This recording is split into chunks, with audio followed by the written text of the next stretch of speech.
안녕하세요, 이동진입니다. 많은 분들이 아마 올 한 해 가장 기다려온 영화 중에 한 편이 바로 이 헤어질 결심이 아닌가 싶습니다. 이번 6월달은 이제 칸 영화제에서 지난달에 크게 화제를 모았던 두 편의 한국 영화가 나란히 개봉을 해서 무엇보다도 관객들의 마음을 들뜨게 만들고 있는데요. 이번 주에 헤어질 결심이 개봉을 해서 이 영화에 대해서 이제 여러분들도 보실 수 있으니까 재미있는 가십에 관한 이야기들이 아니라 이 영화 속으로 깊숙하게 들어가서 영화의 훌륭함을, 재미를 이렇게 좀 더 확장시키면서 감동을 같이 나눌 수 있는 해설의 시간을 한번 가져보는 게 좋지 않을까 싶어서 오늘 이 시간을 선택했습니다. 자, 헤어질 결심은 사실은 이제 박찬욱 감독의 영화들 중에서 굉장히 순도 높은 사랑 영화라고 말할 수 있을 것 같은데요. 박찬욱 감독의 필모그래피를 보면 바로 직전 영화들과의 어떤 관계에 있어서 직전 영화에서 했던 방법을 포기하고 정반대의 지점에서 영화가 나오는 경우가 있습니다. 예를 들어서 대표적으로 복수는 나의 것이라는 영화가 나왔을 때 그 영화 속에서 인물들은 사실은 대사를 굉장히 적게 하는 방식으로 영화가 이루어졌었죠. 근데 바로 그 다음에 나오게 된 올드보이라는 영화는 박찬욱 감독 영화들 중에서 대사가 거의 제일 많은 영화 중에 한 편일 것입니다. 오대수라는 인물 자체가 어떻게 생각하면 말이 많아서 그 모든 문제를 초래했던 사람이라는 그 설정처럼 영화 속에서 대사가 굉장히 많은데, 이런 것들은 전작과 다음 작품 사이에서의 어떤 서로 어떻게 생각하면 청력을 통해서 필모그래피가 발전하고 앞으로 나아가는 동력을 얻는다고 할까요? 헤어질 결심도 보면서 처음에 딱 든 생각은 바로 그거였습니다. 이 전작이었던 극장 장편으로 얘기한다면 바로 직전 작품이 아가씨가 되는데요. 아가씨도 큰 국제적인 성공을 거뒀죠. 근데 아가씨는 영화를 보시게 되면 그 영화가 뭐라고 할까요? 그 영화의 이제 플롯은 굉장히 복잡한 구성으로 되어 있습니다만 그 안에 담겨 있는 감정 같은 것들은 그야말로 직선주로를 내달리는 것 같은 굉장히 호쾌한 느낌이 드는 그런 사랑 영화라고 말할 수 있을 것 같습니다. 반면에 헤어질 결심은 직선주로가 아니라 굽이굽이 산길 속으로 들어가고 미로 속으로 들어가서 도무지 길 끝에 무엇이 기다리고 있고 언제 길이 끝날지도 알 수 없을 것 같은 상황에서 그 수많은 곡선으로 이루어져 있고 더군다나 그 길은 짙은 안개에 담겨져 있는 것 같은 그런 느낌을 주는 사랑을 다룬다고 할 수 있을 것 같습니다. 그런 면에서 어떻게 생각하면 힘이 넘치고 굉장히 선명하고 또렷하면서 우리를 강하게 사로잡는 아가씨와 정반대로 굉장히 미묘하면서도 섬세하고 뭔가 이 감정을 알 것도 같은데 어떻게 생각하면 이상하기도 하고, 이런 식의 아주 섬세한 사랑 영화를 만들었다는 측면에서 전작과 굉장히 대조를 이룬다는 면이 저한테는 무척이나 흥미롭게 느껴집니다. 또 한 가지 말씀드리는 것은 이제 이 영화의 배우들에 관한 이야기를 드려야 될 것 같습니다. 헤어질 결심에서는 이 두 배우의 역할이 워낙 중요하죠. 사랑 영화에서는 사랑하는 두 사람이 이제 어떤 배우들이 어떤 감정을 연기하느냐에 따라서 그 영화의 퀄리티가 큰 차이를 둘 텐데요. 이 영화에서 진짜 일단 박해일 씨는 볼 때마다 저는 그 생각을 하게 되는데, 박해일 배우는 그동안 굉장히 좋은 영화를 많이 찍었는데 어떤 영화를 찍어도 심지어는 영화 속에서 좀 약간 좋은 심성으로만 볼 수 없는 사람으로 나올 때조차도 굉장히 소년 같은 얼굴을 하고 있다는 것이 배우로서 굉장히 큰 강점이라는 생각이 듭니다. 저는 박해일 씨 볼 때마다 해사하다라는 우리나라 어떤 표현이 항상 떠오르게 되는데요. 박해일 씨만이 갖고 있는 어떤 해사함이, 그리고 반듯함이, 그리고 또 그 뒤에 사실은 이 인물이 그렇게 반듯하지만 그 뒤에 또 뭔가 숨겨져 있을 것 같은 그런 느낌들을 이용한 또 박해일 씨의 대표작들도 있죠. 이런 어떤 복합적인 느낌이 굉장히 잘 살아있는 연기를 헤어질 결심에서 박해일 씨가 하고 있는 것이 아닌가 싶고요. 시간이 흐르면 박해일 씨의 대표작으로 당연히 이 영화가 그 중에 한 편으로 당당하게 거론되지 않을까 싶은, 영화에서 굉장히 중심을 잡고 무엇보다도 물리적으로도 영화에서 가장 많은 시간 동안 나타나게 되고, 이 영화에서의 상당 부분들, 특히 이제 1부와 2부로 나뉜다고 했을 때 부산에서 벌어지는 한 3분의 2 지점까지는 사실상 박해일의 마음을 우리가 따라가면서 이 영화의 모든 것들을 보게 된다는 측면에서 굉장히 중요한 역할을 맡아서 훌륭하게 해낸 그런 연기라고 생각이 듭니다. 그 다음에 이제 탕웨이인데요. 이 영화의 구조로 본다면 특히 이제 일부 부산에서 한 3분의 2 지점까지는 기본적으로 영화에 등장하는 해준, 그러니까 박해일 씨가 탕웨이의 마음을 알아가는 과정으로 영화가 짜여져 있습니다. 그렇게 돼 있을 때 바로 그 알아가는 대상이 되는 그 탕웨이 씨가 갖고 있어야 될 그 설애라는 캐릭터에 굉장히 어떤 그 사람의 매력 같은 것이 멜러에서의 어떤 핵심적인 그런 중요한 역할을 하게 되는 그런 부분이 있다고 할 수 있겠죠. 사실 탕웨이 씨는 뭐라고 할까요? 다른 연기도 물론 잘하겠지만 멜러에 최적화된 배우라는 생각이 들고, 결국은 멜러라는 것이 인간의 감정을 다루는 장르일 때 그런 감정을 가장 잘 입체적이고도 깊게 감정의 골을 파고 감정의 산을 쌓는 그런 탁월한 배우가 아닌가라는 생각을 하게 됩니다. 이전에 뭐 만추 같은 작품이라든지 새끼 같은 작품을 통해서 탕웨이의 그런 어떤 이 배우만의 고유한 매력을 우리가 충분히 느낄 수가 있었죠. 그 연장선상에서 헤어질 결심이 있다는 측면에서 이 영화 속에서의 탕웨이 씨는 무척이나 중요하기도 하고 그런 역을 다시 한번 또 멋지게 해낸 그런 배우라고 할 수 있을 것 같습니다. 자, 기본적으로 이렇게 말씀을 드리고 지금부터는 이 헤어질 결심이라는 이 영화가 사실은 뭐라고 할까요? 굉장히 미묘한 감정을 다루고 있고 영화가 그것을 속 시원하게 시원하게 다 낱낱이 해설하는 방식으로 영화가 이루어져 있지 않습니다. 어떤 측면에서는 영화에서 약간 헷갈리는 부분이 있을 수도 있고, 혹은 영화 속에 이렇게 서로 이렇게 맥이 닿아 있는 부분들의 관계를 보지 못하고 넘어갈 수도 있는 그런 영화이거든요. 그런 측면에서 지금부터는 이 영화를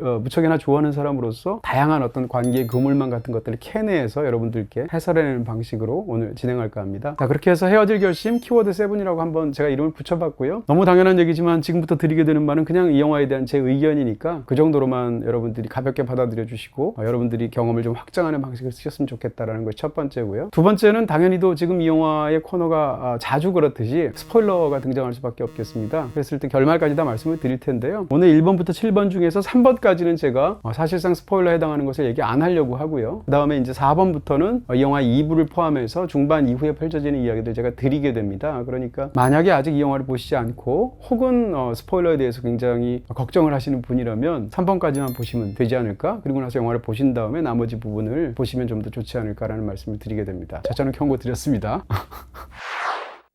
첫 번째입니다. 1번은 안개와 드레스라고 한번 제가 이름을 붙여봤습니다. 키워드를. 자, 이 영화는 영화 속에 등장하는, 특히 이제 영화의 전반부는 부산, 영화의 후반부는 이포라는 그 두 개의 바닷가에서 펼쳐지는 이야기인데요. 특히 이제 후반부의 이포라는 그 바닷가가 어떤 지역적인 특성을 갖고 있는가? 안개가 항상 오전에 자욱하게 끼어 있다라는 그런 특성으로 묘사가 되죠. 그래서 이 영화 속에서 기본적으로 안개라는 것은 이 영화 속에서 펼쳐지는 이 모든 세계를 채우고 있는 일종의 세상의 진료라고 말을 할 수 있을 것 같습니다. 동시에 이 안개라는 것은 더 중요하게도 그 세상 속에 들어가서 세상에 그 누구도 모르는 단 둘만의 사랑을 하고 있는, 바로 영화 속에 등장하는 해준, 설의 이 사랑을 감싸고 있는 어떤 환경 같은 것이겠죠. 그리고 이제 이것을 약간 장르적으로 보게 된다면 우리가 사랑을 하게 될 때, 특히 이제 사랑의 초입 단계에서 확신하지 못할 때 가장 궁금하고 가장 우리를 애타게 만드는 것은 상대방의 마음이겠죠. 내가 이렇게 상대방에 대해서 굉장히 뜨겁고 애타는 마음을 갖고 있는데 과연 상대방도 나를 사랑하고 있을까? 이런 것들이 이제 사랑의 초입 단계에서 굉장히 중요한 문제가 되는데, 그랬을 때 알 수 없는 상대방의 마음, 어떻게 생각하면 그 사람도 나를 정말 진진하게 사랑하는 것 같고, 어떻게 생각하면 다른 어떤 목적을 위해서 그것을 감춰서 사실은 나한테 표현하고 있는 것 같고, 이 양자 사이에서 어떤 복잡한 부분들이 있을 때 그렇게 알 수 없는 사람의 마음, 상대의 마음, 알고 싶은 마음이 안개에 넘어 있는 것으로 형상화되어 있죠. 그러니까 이 영화 속에서의 안개는 사실은 심리적인 것을 묘사하는 굉장히 훌륭한 시각적인 그런 바탕이다, 이렇게 말씀을 드릴 수 있을 것 같습니다. 또 한 가지는 이렇게 시각적일 뿐만 아니라 이 영화 속에서 안개는 청각적이기도 합니다. 무슨 말인가 하실 텐데 안 보신 분들이라면, 박찬욱 감독이 눈이 밝힌 바에 따르면 이 헤어진 결심이 애초에 시작하게 된 계기에는 사실은 어떤 한 노래에 대한 추억이 있었다, 그 노래로부터 시작한 측면이 있다라는 얘기를 박찬욱 감독이 하고 계시죠. 그 노래는 바로 정훈이 씨가 불렀던 굉장히 큰 히트곡이라고 말할 수 있는 정말 오래된, 한 50년쯤 된 그런 노래지 않습니까? 안개라는 노래입니다. 이 영화 속에서 안개는 여러 번 계속 영화 속에서 반복이 됩니다. 그 안개의 가사를 듣게 되면 안개 자욱한 길을 이제 나홀로 걸어간 어떤 사람이 이미 끝난 사랑을 반추하는 그런 내용들을 노래가 담고 있는데, 노래 자체가 워낙 명곡이기도 하고 오래된 노래이기도 한데 이 영화는 굉장히 잘 어울리고 있고요. 애초에 이 노래가 불러일으키는 어떤 감정에서 시작한 그런 영화이기 때문에 영화 속에서의 안개는 실제로 시각화해서 보여주는 뿌연 안개로도 보여지기도 하지만 영화의 계속 바탕에 깔리게 되는 이 정훈이 씨의 노래 안개라는 노래로 또 역시 형상화되기도 하죠. 그러니까 이 영화 속에서 안개는 말 그대로 시각적이면서 청각적으로 이 영화를 꽉 채우고 있다, 이렇게 말씀드릴 수가 있겠죠. 더군다나 중요한 것은 이 정훈이 씨가 부르는 안개라는 우리가 잘 알고 있는 히트곡은 이 영화의 말미에서 이 영화를 위해서 새롭게 녹음하게 된 송창식 씨와 정훈이 씨의 듀엣 버전으로 끝나면서 이 영화가 끝나게 되는데요. 이런 식으로 변주가 되는 것도 사실은 굉장히 큰 흥미로움이 있습니다. 여기에 대해서는 아마 스포일러랑 관계가 되니까 뒷부분에서 조금 더 설명을 드리도록 하겠습니다. 또 한 가지는 이제 드레스에 관한 부분인데, 그 점을 말씀드리기 전에 두 가지가 사실은 연관이 되는데요. 이 영화를 만약에 장르적으로 보게 되면 가장 흥미로운 것은 무엇인가 하면, 얼핏 딱 보면 이건 필름 노아르적인 전형적인 스토리구나 라고 생각하게 됩니다. 우리가 이제 필름 노아르라고 지칭하는 장르가 있죠. 범죄극을 다루는 어떤 특정한 시각 스타일과 혹은 주제의식과 이런 걸 다루는 방식이 있는데, 필름 노아르 하면 자동적으로 떠오르는 어떤 여성 캐릭터가 있습니다. 파무 파탈이라고 우리가 보통 부르는, 그러니까 주인공인 남성을 섹슈얼리티를 무기로 해서 파멸에 이르게 만드는, 그래서 파무 파탈이라는 어떤 불어를 사용하게 되지 않습니까? 그런 어떤 인물들을 떠올리게 되는데, 이 영화에서 장르적으로 가장 일단 초반에 강력하게 보이는 것은 바로 탕웨이가 연기하는 설애가 파무 파탈일까? 라는 것이죠. 바로 그런 의문이 이 영화를 한 중반까지 강력하게 이끌어가는 어쩌면 끝부분까지 강력하게 밀고 간 하나의 동력이라고 할 수 있을 텐데요. 그녀를 그렇게 볼 수 있을 것인가 아닐 것인가를 가지고 이제 이 영화가 굉장히 흥미롭게 펼쳐지게 하는데, 바로 그런 마음 자체는 관객의 생각이기도 하지만 주인공인 혜준의 생각이기도 합니다. 이 상황들이 사실은 안개와 관련이 되어 있다는 것이죠. 이와 관련해서 이제 영화의 안개처럼 압도적으로 보이지 않음에도 불구하고 곳곳에 이렇게 점점이 박혀있는 또 다른 모티브가 있습니다. 바로 색깔에 관한 모티브라고 할 수 있을 텐데요. 이 영화 속에서 탕웨이는 주로 항상 그런 것은 아니지만 대략 두 가지 정도의 색을 번갈아 입고 나옵니다. 하나는 이제 주로 붉은색 계열의 옷을 입고 나올 때가 있고요.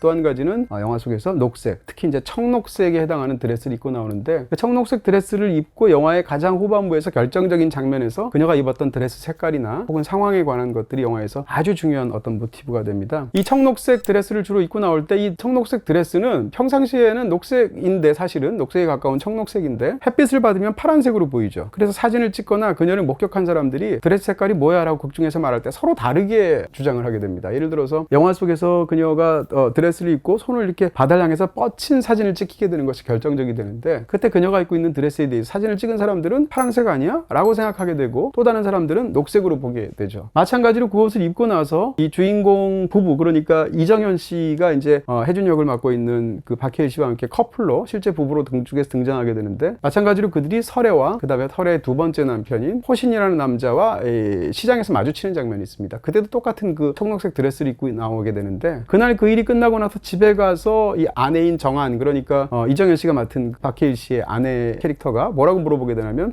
그 드레스 입은 여자 말이야 라고 말을 하는데, 서로 다르게 색깔을 말하죠. 한 사람은 파란색이라고 말하고 한 사람은 역시 또 녹색이라고 말을 하게 됩니다. 이럴 정도로 보기에 따라서 해를 받느냐 아니냐, 안개가 있느냐 없느냐 등등에 따라서 달리 보이는 이 드레스의 색깔이라는 것이 영화에서 사실은 안개하고도 맥이 닿아 있는 측면이 있고요. 어떻게 생각하면 그녀의 양면적인 측면이죠. 어떻게 보면 굉장히 끔찍한 살인자일 수 있는 어떤 용의자이기도 합니다. 다른 한편으로는 굉장히 품격 높은, 그리고 절절한 어떤 사랑을 하는 그런 사랑의 대상일 수도 있겠죠. 혹은 사랑의 주체일 수도 있겠죠. 이런 식으로 끔찍한 살인을 저지른 범인이냐, 아니면 내가 사랑해서 마땅하고 나를 정말 사랑해주는 어떤 여자 혹은 상대방이냐에 따라서 이 두 가지는 큰 차이가 있을 텐데, 이것이 어떻게 보면 청색으로 보이기도 하고 녹색으로 보이기도 하는 드레스하고 사실은 시각적으로 매치게 되어 있는 부분이 있다라는 것이죠. 이런 청록색이 갖고 있는 어떤 미스터리 같은 부분이 있을 텐데, 그렇게 본다면 어떤 그 진실의 양면성 같은 것을 사실은 이런 드레스의 색깔 같은 것이 뜻하기도 하고요. 어떻게 생각하면 쉐이프 오브 워터라는 영화를 보시게 되면 그 영화 속에서 색깔이 약간 달리 보이는 청록색에 관한 모티브가 굉장히 그 영화에서 시각적으로 중요합니다. 그 영화랑 이 영화가 또 맥이 닿아 있는 부분도 있지 않을까, 이런 생각을 하게 되죠. 그리고 상대적으로 덜 중요하겠습니다만, 이 영화 속에서 이 빨간색들은 기본적으로 폭력이라든지 죽음이라든지 이런 이미지하고 연결이 되어 있습니다. 예를 들면 어떤 남자한테 주인공인 설애가 구타당할 때라든지, 혹은 설애가 어떤 범죄 사건에 연루되어서 어떤 일들을 행하게 될 때라든지, 이럴 때 보면 대부분의 경우에 사실은 극 중에서 설애가 붉은색 계통의 옷을 입고 있는 것을 우리가 눈치챌 수가 있습니다. 어쨌건 가만히 보시면 이 영화의 그 드레스뿐만 아니라 곳곳에 녹색의 테마가 있다는 것을 아시게 될 텐데, 예를 들면 영화 속에서 인물들이 죽거나 죽으면서 진실을 말하게 되는 어떤 그런 공간이 옥상인데, 혹은 산 위인데, 영화 속에 등장하는 옥상들은 우리나라의 옥상들이 흔히 그렇듯이 녹색으로 바닥을 칠해놓지 않습니까? 그렇게 녹색과 연결이 되어 있기도 하고요. 영화 속에서 이제 펜타닐이라는 약이 나오게 되는데, 이 약은 네 알만 먹어도 죽는 것으로 되어 있는데 그 약이 녹색입니다. 청록색입니다. 근데 그럴 때 그 약은 청록색의 죽음의 이미지라기보다는 오히려 굉장히 고통을 겪고 있는 환자에게 그 약을 주어서 사실상 영면에 들게 만드는 일종의 위안과도 같은 것으로 영화에서는 형상화되고 있거든요. 그런 식의 어떤 녹색 이미지랑 연결이 된다든지, 설애가 집에서 항상 시간이 나면 틈만 나면 적고 있는, 그래서 그것을 읽어주면 그 할머니들이 굉장히 좋아하는 녹색 노트가 있습니다. 그리고 마지막으로 결정적인 순간이 되면 흙을 퍼내기 위해서 사용하는 녹색 버킷이 있죠. 양동이가 있죠. 이런 식으로 영화 속에 수많은 녹색들이 있는데, 이 녹색들은 거칠게 말을 하자면 말하자면 일종의 진실의 색깔 같은 것으로서, 혹은 구원의 색깔 같은 것으로서 영화에서 사실은 형상화되어서 시각적으로 바탕에 깔리고 있다, 이런 말씀을 드릴 수가 있겠죠. 자, 이제 두 번째 모티브로 넘어가도록 하겠습니다. 잠복과 데이트라고 제가 붙여봤는데요. 이 영화가 일단 그 대중적인 재미 중에서 가장 큰 것은 물론 사랑을 어떻게 그릴 것인가, 혹은 오랫동안의 영화의 난제라고 말할 수 있는 그러니까 사랑의 마음을 어떻게 다룰 것인가, 영화라는 매체가, 이런 것이 중요할 텐데요. 근데 이제 굉장히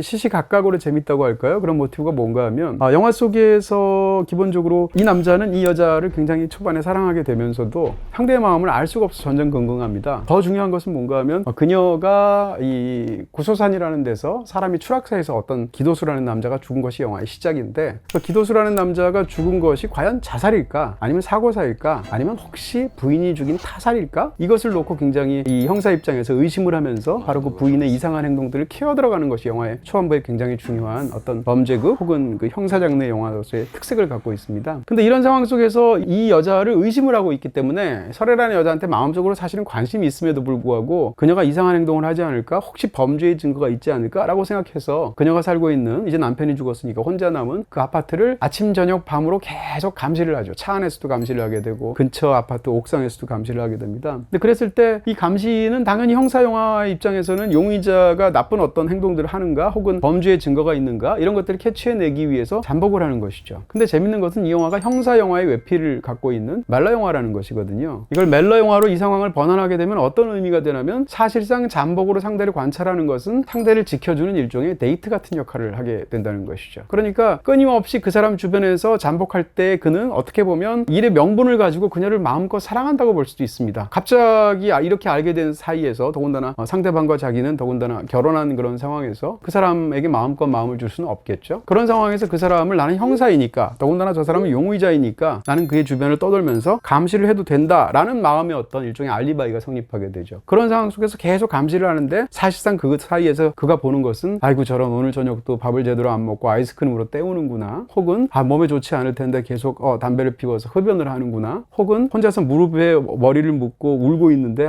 지금 마음이 굉장히 안 좋구나, 이런 것들을 보면서 그녀를 계속 이해하거나 걱정하게 되는 마음을 늘려가게 되죠. 그러니까 이 영화 속에서 사실상 그녀의 의심을 두고 쫓아가는 그 일련의 형사로서의 직무 수행하는 과정은 사실상 자기에게 관심을 둔 여자 주변에서 그녀를 지켜주면서 그녀를 알아가고 그녀를 관찰하고 그녀를 혹시 그녀에 대한 사랑을 깊이 있게 혼자 파들어가는 그런 과정이다라고 말씀드릴 수가 있겠죠. 편도 사실은 마찬가지인 부분이 있는 것으로 보입니다. 그러니까 누군가가 자기를, 형사가 계속 의심을 하게 되면서 주변을 맴돌게 되면 용의자인 입장에서는 굉장히 압박감을 느낄 텐데, 오히려 그녀 입장에서는 혼자 남아있는 자기 집을 굉장히 믿음직한 누군가가 지켜주는 것 같은 느낌을 받게 됩니다. 그런 부분에서 사실은 두 사람 사이에서 짧은 대화들이 오가기도 하지만, 이렇게 의심을 하고 잠복하고 상대를 관찰하고 혹은 그 반대 입장이 되는 과정 자체가 어떻게 보면 내놓고 해서 그렇지 않았지만 두 사람이 사실상 데이트를 하면서 점점 사랑이 깊어가는 과정으로도 볼 수 있다는 것이 이 영화에서 굉장히 재미있는 방식이죠. 사실은 박찬욱 감독이 이런 방식들을 흥미롭게 영화 속으로 굉장히 잘 끌어들인다는 느낌을 줍니다. 특히 바로 직전에 만들었던 TV 시리즈였던 리틀 드러머 걸에서 극중의 인물들이 수행하는 임무와 그 두 사이에서의 어떤 러브라인 같은 것을 바로 지금 말씀드린 것 같은 이런 이중적인 구조를 통해서 굉장히 흥미롭게 장르적으로 옮겨낸 적이 있었죠. 이 영화 인물들은 많은 경우에 실제 사랑도 그렇겠습니다만, 오래 관찰하고 오래 관심을 두고 보면 그 사람을 더 깊이 사랑하게 되죠. 그리고 그 사람이 어떤 결핍이 있고 무엇을 두려워하고 그 사람의 삶에서 지금 어떤 것이 문제인가를 서로 파악하게 됩니다. 바로 그런 측면에서 두 사람은 이 오랜 관찰의 결과 서로에게 뭔가를 중반부까지 해줍니다.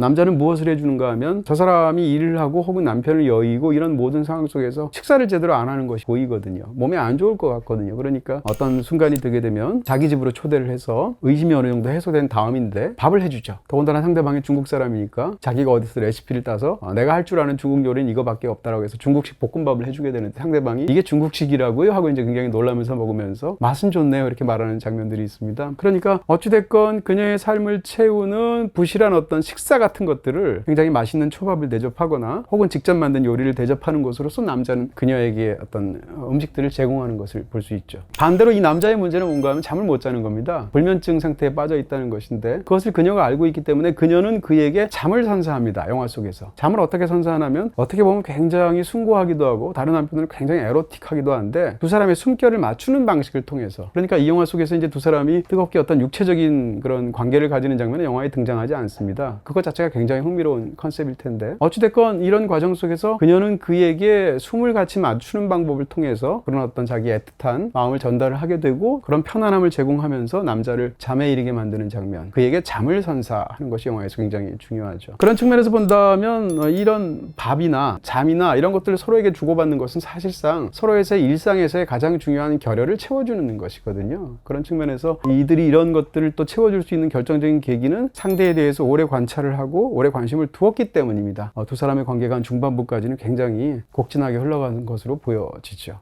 헐, 너 그거 안 받았어? 인터넷과 IPTV 가입할 때 놓치면 안 되는 헐인. 헐인? 응, 헐 할 만큼 놀라운 할인이어서 헐인.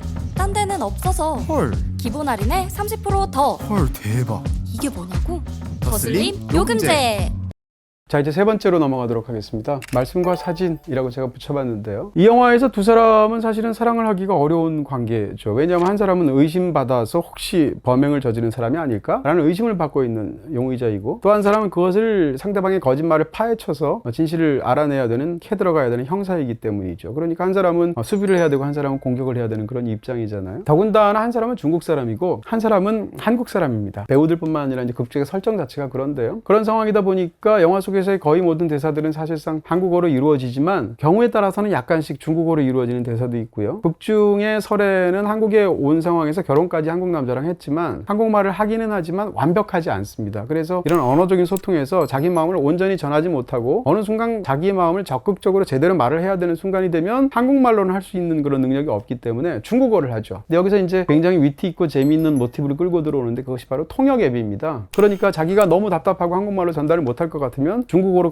막 자기의 마음을 쏟아낸 다음에 그것을 녹음한 상태에서 통역 앱으로 들려주면 그 말이 아주 건조한 남성 성우의 목소리로 상대방에게 전달이 되죠. 이것이 영화에서 약간 위트도 있고 유머도 있고 무엇보다도 사랑의 어떤 순간에 마음과 마음이 서로 와닿지 못해서 미끄러지는 순간들 있지 않습니까? 아무리 사랑을 해도 그 사람에게 내가 마음을 전달했는데도 오해가 되기도 하고 서로의 소통이 약간 어긋나기도 하고 아무리 사랑을 해도 그런 부분이 있을 텐데, 그런 사랑의 순간을 이런 중국어 통역 앱이라는 것을 절묘하게 이용을 해서 사실상 영화에서 묘사를 하고 있죠. 이런 식으로 기본적으로 두 사람은 언어도 다르고 국적도 다르고 무엇보다도 현재 놓여있는 그런 상황 속에서의 사건 속에서의 위치가 다릅니다. 근데 이 영화에서 재밌는 것은 두 사람이 사실은 같은 부류의 사람이다라는 것이 점점점 발견된다는 게 영화에서 굉장히 중요하죠. 처음 그녀의 남편이 죽었을 때 남편이 이제 의문의 죽음을 당했으니까 어찌됐건 부인한테 여러 가지 경위를 물어봐야 되지 않습니까? 그때는 범인이라고 의심하고 있는 단계는 아니었고, 그래서 경찰서로 부르게 되는데 그 과정에서 처음 만나게 되죠. 근데 처음 만났는데 그녀한테서 이상한 매력 같은 것을 형사인 혜준이 느끼게 되는데, 이 설애라는 사람이 자기 남편이 죽었음에도 불구하고 뭐 전혀 슬퍼하는 느낌도 없고 당황하는 느낌도 없으면서 심지어는 약간 미소까지 띠면서 어떤 말들을 하게 되니까 너무 이상하다라고 사람들이 생각하게 되는 거죠. 또 어찌됐건 그런 과정에서 상대방한테 당신의 남편이 이 구소산이라는 데서 추락사를 했으니까 시체가 굉장히 처참한데 시체 상태가 어떤지를 제가 말씀으로 해드릴까요? 아니면 현장을 직접 찍어서 시신을 찍었던 사진으로 보여드릴까요? 라고 혜준이 설애한테 말을 하는 장면이 초반에 굉장히 흥미롭게 나옵니다. 근데 처음에 설애는 그 말을 듣고 뭐라고 말을 하냐면 말씀이라고 대답을 하죠. 근데 재밌는 것은 그 순간 혜준의 표정입니다. 혜준이 뭔가 약간 실망한 듯한 표정을 짓거든요. 그러니까 그것을 보아서가 아니라 처음에는 말씀이라고 말을 했던, 다시 말해서 너무 사건이나 시신의 상태가 끔찍할 테니까 그냥 말로 간접적으로 들려주세요 라고 했던 이 설애의 요청은 중간에서 설애가 바꿉니다. 그 말을. 그러더니 다시 사진이라고 말을 하죠. 그 순간 그 얘기를 듣게 된 혜준이 굉장히 기분 좋아하는 것 같은, 반가워하는 것 같은 표정을 짓게 되고, 아니나 다를까 두 사람은 어떻게 생각하면 이제 죽은 남편의 굉장히 끔찍한 그런 시신의 상태를 사진으로 보면서 아무렇지도 않게 그 이후에 상황을 파악하고 이야기를 하는 장면이 나오게 됩니다. 사실 이 영화의 첫 대사가 무엇인가 하면 이 모든 사건이 생기기 전에 사격 연습을 하고 있는 후배와 함께 바로 이 혜준이 하는 대사가 영화 속의 첫 번째 대사인데요. 요즘 왜 살인사건 소식이 없지? 날씨가 좋아서 그런가? 라는 얘기를 하게 되는데, 이 사람은 뭐라고 할까요? 형사로서 굉장히 성실하고 철두철미하게 사건을 해결해 가는 사람이지만 살인사건이 나고 어떤 그 사건을 자기가 해결해야 되는 상황 속에 들어가면 기분이 좋아지는 그런 스타일의 사람입니다. 그리고 시신의 상태가 굉장히 참혹한 것도 피가 너무 많지만 않으면 그것을 눈을 부릅뜨고 볼 수 있는, 그리고 그것을 굉장히 중요하게 느끼는 사람이죠. 그래서 항상 이것을 놀려서 부인인 극중에 이제 이정현 씨가, 정한이라는 여자가 아내인 그녀가 항상 혜준한테 그런 얘기를 하죠. 나는 당신만 있으면 너무 행복한데 당신은 나만으로는 부족하잖아. 당신은 살인이 있어야 되고 피가 있어야 되잖아. 이런 식으로 농담을 하게 되죠. 그럴 정도로 이 남자는 그런 장면들, 그런 굉장히 고고하고도 끔찍한 장면들을 전혀 개의치 않고 부릅뜨고 볼 수 있는 곳을 영화에 설정이 되어 있는데, 영화에서 굉장히 흥미롭게도 바로 설애는 그런 사람이었다 라는 것이 두 사람이 초반에 통하게 되는 결정적인 어떤 한 가지 이유가 됩니다. 그랬을 때 상대방이 처음에 말씀이라고 했을 때는 살짝 실망했다가 사진이라고 최종적으로 선택하게 되니까 역시 나랑 비슷하구나 라고 생각해서 갑자기 꼬마 정구가 반짝이는 것 같은 그의 마음을 보여주는 굉장히 미묘한 연기 같은 것이 있었죠. 이유도 마찬가지입니다. 두 사람은 사실은 알고 보니까 굉장히 많은 공통점이 있는데, 이 영화에서 바다와 산이라는 대립항은 굉장히 중요한 그런 어떤 부분이 있습니다. 의미적으로도 그렇고 시각적으로도 그런데요. 이 영화는 산에서 시작해서 바다로 끝나거든요. 이 두 사람은 심지어는 영화 속에서 이제 공자의 굉장히 유명한 말이 있지 않습니까? 인자요산 지자요수라는 말이 있지 않습니까? 그랬을 때 인자한 사람은 산을 좋아하고 지혜로운 사람은 바다를 좋아한다는 것인데, 이랬을 때 두 사람은 공통적으로 바다를 좋아하는 사람이라는 것으로서 영화 속에서 굉장히 중요한 설정이 있죠. 그래서 이 영화는 마지막에 바다에서 끝나는 것인데요. 그리고 또 한 가지 결정적인 것은 이들의 배우자입니다. 둘 다 결혼한 사람인데, 물론 남편이 죽긴 했습니다만 이 기도수라는 사람은 끊임없이 아내에게, 그러니까 설애한테 집착해 못했고 아내를 자기의 소유물처럼 여겼고 이 남자는 소유욕이 너무 강한 사람이기 때문에 모든 것에 이니셜을 새겼던 남자이거든요. 마찬가지로 혜준의 아내인 정한이라는 여자는 어떤 특색을 갖고 있냐면 남편은 부산에서 일을 하고 있고 그녀는 원자력 발전소에서 일을 하는 과학자이기 때문에 이포에서 살고 있습니다. 그런 상황에서 주말에만 만나게 되는데 주말 부부들이 결국은 이혼에 이르게 되는 일들이 많다라는 주변의 얘기에 반발이라도 하듯이 거기에 대한 어떤 불안감을 누르기 위해서라도 혹은 남편에 대한 아내로서의 자기 어떤 위치를 확고하게 하기 위해서라도 주말마다 만나게 되면 반드시 남편과 잠자리를 요구하게 되죠. 그래서 그날 잠자리를 가지게 되면 다시의 어떤 자기의 안전한 어떤 부부로서의 그런 상황을 확인하고 거기에 대해서 안심을 한다고 할까요? 그런 측면에서 영화 속에 등장하는 정한이라는 여자, 설의 남편인 기도수라는 남자, 이 두 사람은 굉장히 강한 소유욕으로 자기의 배우자를 대하는 사람이다라는 공통점이 있습니다. 그랬을 때 두 사람은 소유욕의 대상이 된다라고 말할 수 있겠죠. 그랬을 때 두 사람은 역시 공통점이 있을 것입니다. 이와 마찬가지로 이 영화는 뒤로 가면 갈수록 달라 보였던 두 사람이 사실은 굉장히 많은 공통점이 있었고 그것이 사랑의 한 바탕이 되었다는 것이 굉장히 흥미로운 이야기죠. 그리고 이런 공통점의 궁극은 결국 멜러 영화에서 과연 두 사람은 서로가 서로를 정말 사랑했던 것일까라는 공통점이 존재하는지 아닌지를 확인하는 과정을 통해서 영화의 후반까지 치닫는 것으로 진행이 되겠습니다. 네, 이제부터는 이 영화의 이제 제가 여태까지는 그 영화의 그 결말과 사실은 그녀의 정체에 대해서 많은 부분들을 약간 일부러 안개에 감싸인 것처럼 설명을 드렸는데요. 이 4번부터는 결말을 포함해서 지금부터 이야기를 드릴 테니까 혹시 스포일러가 걱정되시는 분은 이 부분부터는 나중에 보시면 좋겠습니다. 자, 4번입니다. 질곡동 사건.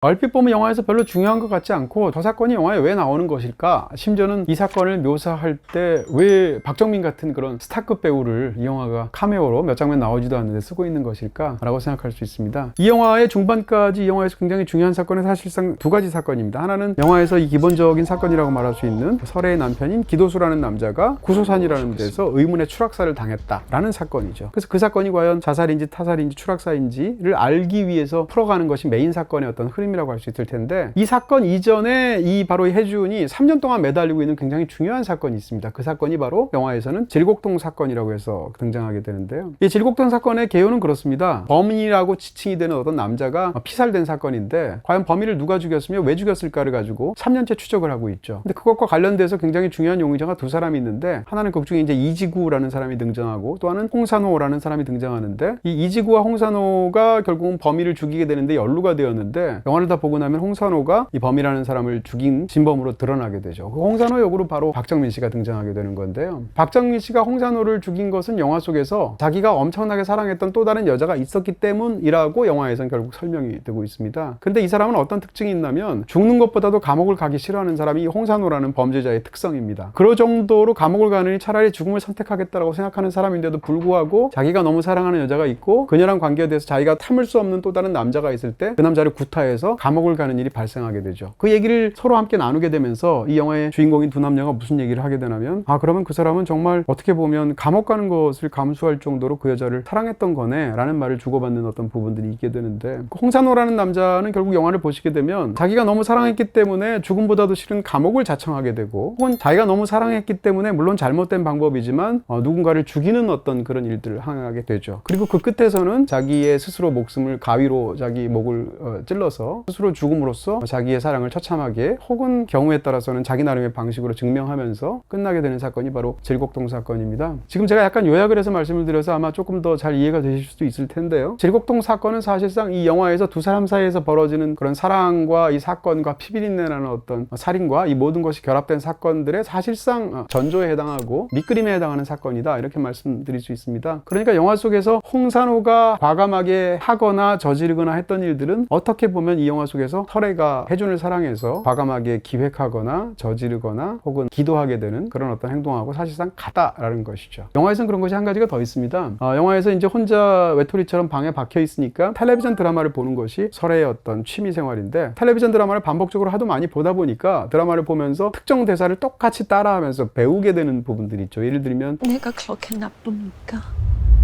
혹은 영화에 들어가면 이제 후반부에 가게 되면 또 다른 이제 원자력 발전소에서 일어나는 사고를 다룬 어떤 드라마를 또다시 보게 되는데 초반에는 사극을 보게 되고요. 후반부에서 원자력 발전소의 사고를 다루는 드라마를 볼 땐 또 그런 말을 따라하게 되죠. 아니 내가 이렇게 목숨을 걸고 당신을 찾아오지 않으면 이런 사건이 아니면 내가 어떻게 당신을 만날 수가 있습니까? 라는 대사를 하게 되는데 지금 말씀드렸던 이런 대사들 혹은 이 영화 속에 등장하는 두 가지 드라마들 그 안에서 벌어지는 인물의 상황이나 심리와 대사는 이 영화의 고지곧대로 그 다음 상황에서 실제로 그녀가 직접 그 말을 하거나 영화 영화 속의 상황하고 똑같은 일들이 실제적으로 벌어지는 것을 볼 수 있습니다. 그런 면에서 본다면 이 영화 속에 등장하는 질곡동 사건 혹은 극중에 등장하는 두 번의 텔레비전 드라마는 사실은 이 모든 이야기들의 사랑의 저류처럼 흐르면서 그 앞길을 예비하거나 예언하는 것처럼 보이는 그런 고시를 하고 있다라고 말씀드릴 수가 있겠죠. 자, 이제 5번으로 넘어가겠습니다.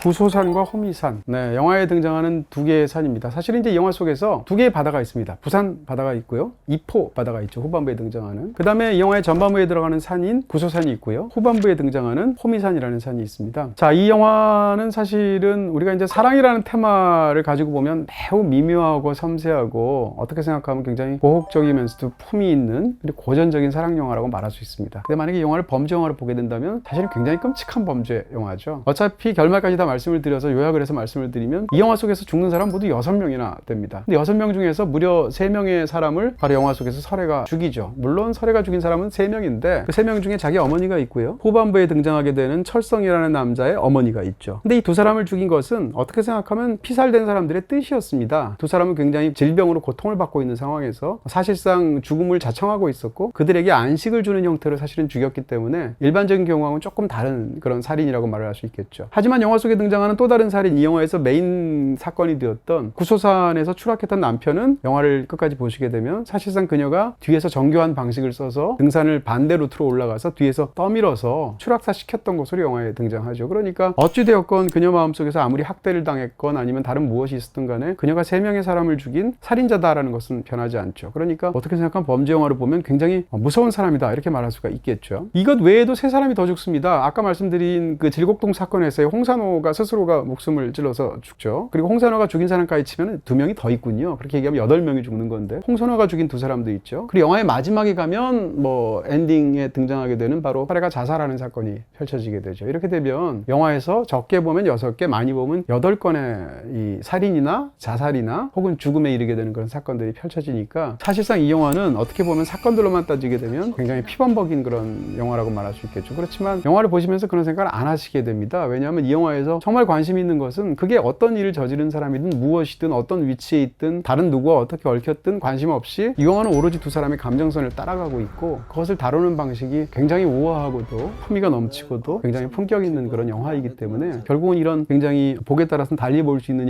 이야기를 우리는 그런 어떤 애틋함으로 기억할 수가 있겠죠. 어찌됐건 이런 기본적인 스토리 속에서 영화의 전반부, 그러니까 부산을 테마로 한 1부와 이포를 주 무대로 한 2부가 있는데 1부와 2부의 관계에 있어서 1부에서 시작하자마자 등장하는 산은 구소산이고요. 2부에서 굉장히 중요한 게 등장하는 산은 호미산입니다. 말씀드린 것처럼 구소산은 남편이 올랐던 산이고 남편이 아내와 함께 산에 오르자고 했는데 아내인 설애는 사실은 높은 곳에 올라가는 걸 너무 싫어하는 사람인데도 거길 계속 강권해서 올라가자고 했죠. 근데 싫다고 하는 과정에서 부부싸움도 있고 또다시 맞기도 하고 뭐 자해를 하기도 하고 이런 사건이 벌어지게 되는데요. 그러니까 구소산은 영화 속에서 뭐 의미적으로 본다면 사실상 남편의 산입니다. 남편하고는 당연히 법적으로 결혼했으니까 내 남자라고 말할 수 있겠죠. 그렇지만 사실은 영화를 다 보고 나면 남편인 기도수는 내 남자가 아닌 거예요. 사랑이라는 감정으로만 본다면. 그녀의 내 남자는 이 영화로 국한해서 말을 한다면 당연히도 혜준일 것입니다. 그랬을 때 호미산은 바로 어떻게 보면 내 남자라고 말할 수 있는 혜준을 뜻하는 산으로 영화에서 후반부에 등장하게 됩니다. 애초에 설애가 어떻게 한국에 오게 되었는가? 한국에 가면은 너희 할아버지가 너한테 사실상 물려주다시피 한 너 산이 있다. 그 산을 찾아서 바로 가봐라 라고 해서 엄마가 마지막 유언을 남겨서 한국에 오게 되거든요. 한국에 외할아버지의 재산인 너의 산이 있다라고 말했을 때 그 산 이름이 바로 호미산이었습니다. 한국에 와보니까 근데 어떤 일이 벌어졌냐면 외할아버지는 오래전 일제시대 때 어떻게 생각하면 투쟁도 하게 되고 국가의 훈장도 받고 이런 국가 유공자인데 그리고 그 과정에서 어떤 여러 가지 일들로 호미산을 본인의 산이라고 주장을 가게에서는 하고 있지만 사실상 이미 다른 사람이 소유하고 있어서 내 산이라고 주장할 수는 없는, 그렇지만 마음속으로는 그녀 입장에선 호미산은 아무리 실제로 그 땅이 누구의 것으로 되어 있음에도 불구하고 사실은 내 땅이다라고 마음속으로 생각할 수 있는 그런 땅이 바로 호미산인 것으로 영화에서 설정이 되어 있죠. 이렇게 구소산과 호미산은 절묘하게도 구소산은 남편임에도 불구하고 마음을 전혀 주지 않고 사실상 내 남자라고 말할 수 없는 남편의 산에 불과할 것이고요. 호미산은 내 마음속으로 내 산이라고 생각하지만 아무도 그걸 인정하지 않는, 그렇지만 나는 믿어 의심치 않는 산이 극중의 호미산입니다. 그렇게 본다면 이 두 남자가 각각 구소산과 호미산의 비유가 되고 있다라고 볼 수 있을 것이고요. 바로 그렇기 때문에 영화의 결정적인 장면에서 구소산에서도 그녀가 뒤에서 몰래 접근해서 남편을 밀어서 떨어 죽이는 장면이 장면이 등장하게 되고요. 그런 일들을 두 사람이 이미 알고 있는 상황에서 후반부에 두 사람이 한밤중에 호미산을 같이 오르게 되죠. 그랬을 때 절벽에서 바로 설애가 가져온 어머니의 유골을 대신 혜준이 뿌려주고 있을 때 뒤에서 그녀가 접근하고 있는 것을 혜준이 눈치챕니다. 그 상황에서 구소산에서 떠밀어 죽인 것을 알고 있기 때문에 아마도 나를 밀겠지라고 생각해서 각오를 한 그 남자의 표정이 나오는데 의외로 그녀는 다가와서 떠미는 것이 아니라 뒤에서 백허그를 하게 되죠. 이런 식으로 이 두 장면이 대비가 되면서 영화 속에서 사실은 산의 의미들 혹은 산에서 벌어진 일들이 굉장히 절절하게 펼쳐진다 이렇게 볼 수가 있겠죠. 그래서 영화 속에서 호미산은 안개가 거쳐서 이제는 모든 것이 말끔하게 보이는 산으로 설정이 되어 있고 호미산에 오를 때 설애는 머릿속에 등산 용구이기도 한 헤드랜턴을 갖고 있어서 그에게 빛을 쏘고 있고 그리고 다른 말들을 거치지 않은 그때까지 감추어두었던 자기의 어떤 마음을 절절하게 토로하고 있죠. 그런 측면에서 호미산에서 벌어지는 일과 구소산에서 벌어진 일은 선명하게 사랑의 언어로 사실상 대비가 되고 있고 대조가 되고 있다 이렇게 말씀드릴 수 있습니다. 자, 이제 6번째로 넘어가겠습니다.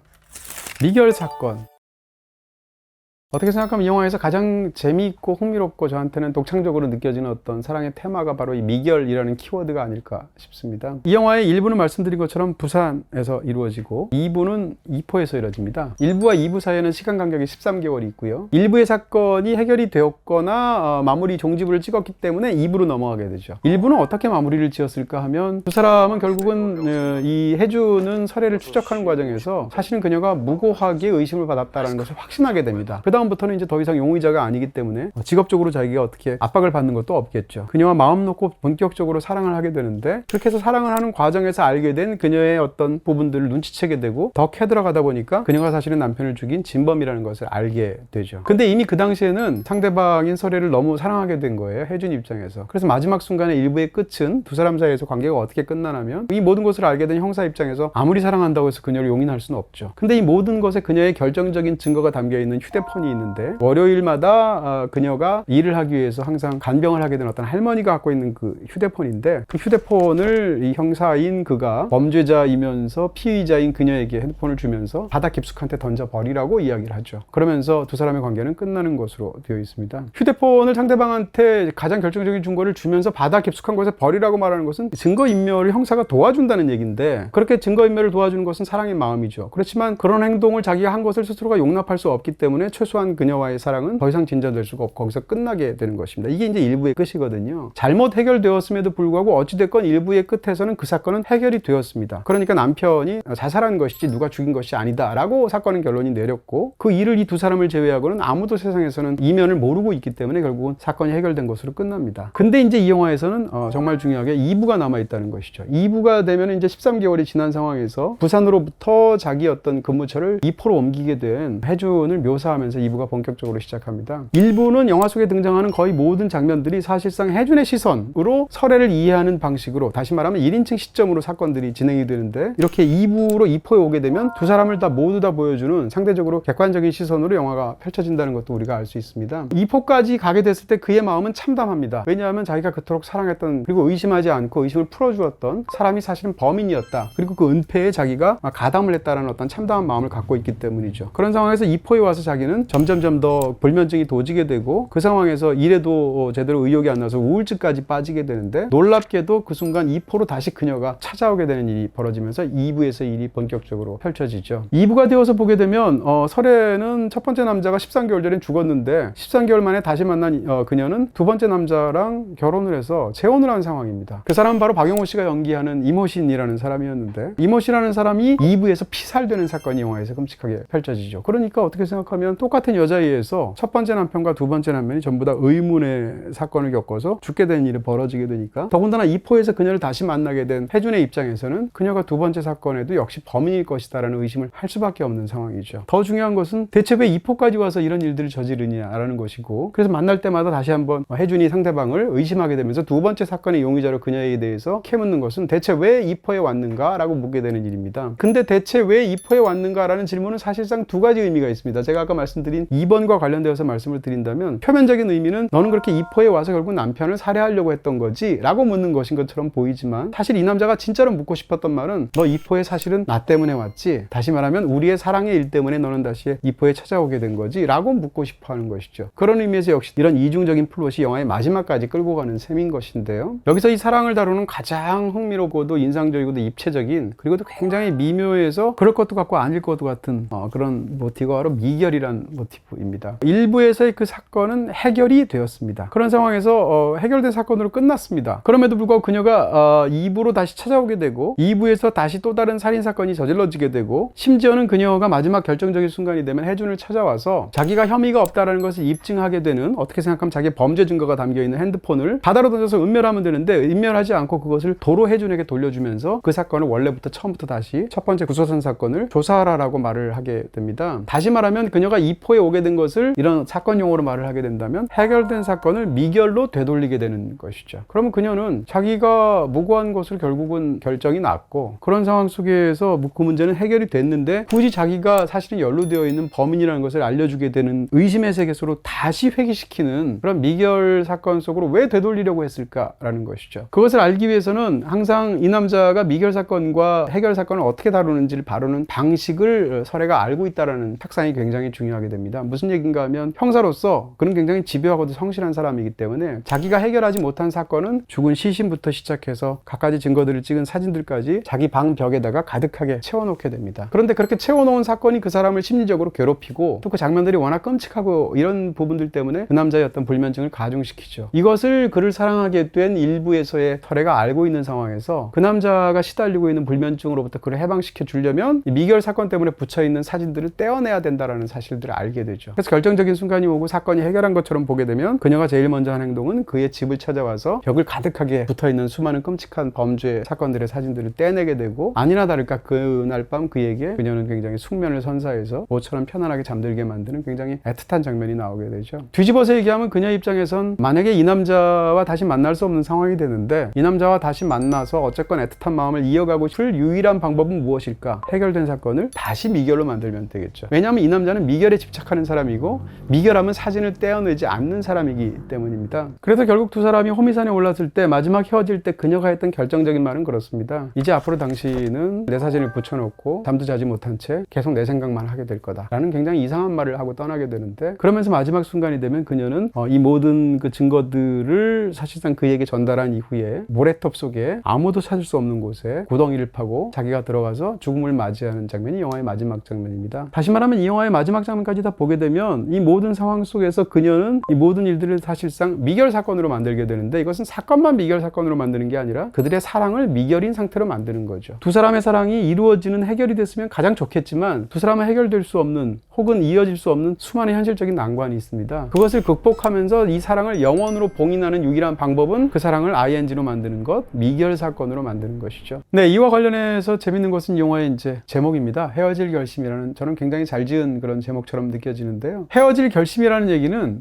헤어지겠다는 어떤 사랑을 하는 사람의 마음속에 일어난 의지인 거죠. 헤어지는 것을 결심을 해서 실행으로 옮기겠다는 의지일 것이고요. 헤어질 결심이란 말은 굉장히 위태롭게 들립니다. 그 사람이 헤어질 결심을 했다고 해서 실제로 그것이 결심대로 이루어져서 과연 두 사람은 헤어졌는가는 별개일 수도 있고 실제로 헤어질 수도 있지만 아닐 수도 있겠죠. 어떻게 생각한다면 헤어질 결심을 했다라고 말하는 것 자체가 사실은 못 헤어지겠다라는 말을 역설적으로 자기의 의지를 삼아서 사실은 토로한 것에 불과할 수도 있겠죠. 영화에 등장하는 헤어질 결심이라는 말은 딱 한 번 대사로 등장하게 됩니다. 다시 말하면 당신처럼 그렇게 훌륭하고 멋진 사람이 왜 그런 엉망진창인 그런 남자들하고 결혼하는 거냐고 이렇게 질문을 하게 되었을 때 다른 사람과 헤어질 결심을 해서 그랬다라고 극 중에서 설애가 대답하는 장면이 딱 한 번 나옵니다. 이게 이제 영화의 제목이 극 중의 대사로 직접 투영된 유일한 케이스인데요. 그러니까 당신을 내가 너무 사랑하기 때문에 당신과 헤어지기 위해서 사실은 좋아하지도 않는 이 남자랑 억지로 결혼을 했다라는 이야기이거든요. 근데 이 말을 뒤집게 되면은 사실상 나는 당신하고 영원히 헤어지지 못하겠다라는 어떤 마음을 사실은 투영하고 있다고 볼 수 있고 그 마음은 해결된 사건을 미결된 사건으로 되돌림으로 인해서 사실은 헤어짐이 결국은 실제 사건으로 발생해서 두 사람은 헤어지게 되었다로 귀결하지 않는 어떤 그런 역설을 이 영화의 종반부가 보여주는 것이죠. 그런 측면에서 본다면 헤어질 결심이란 말은 굉장히 묘한 뉘앙스를 가지고 있고요. 어떻게 보면 헤어질 결심을 했다고 하더라도 그것은 먼저 사실은 혜준이 했을 것이고요. 두 번째는 시차를 두고 설애가 했을 텐데 했는데 그 결심은 이루어지지 않은 채 미결 사건이 되어서 영화의 마지막 장면에 이르러서 영원 속에 봉인하게 되었다. 이렇게 볼 수 있지 않을까 싶습니다.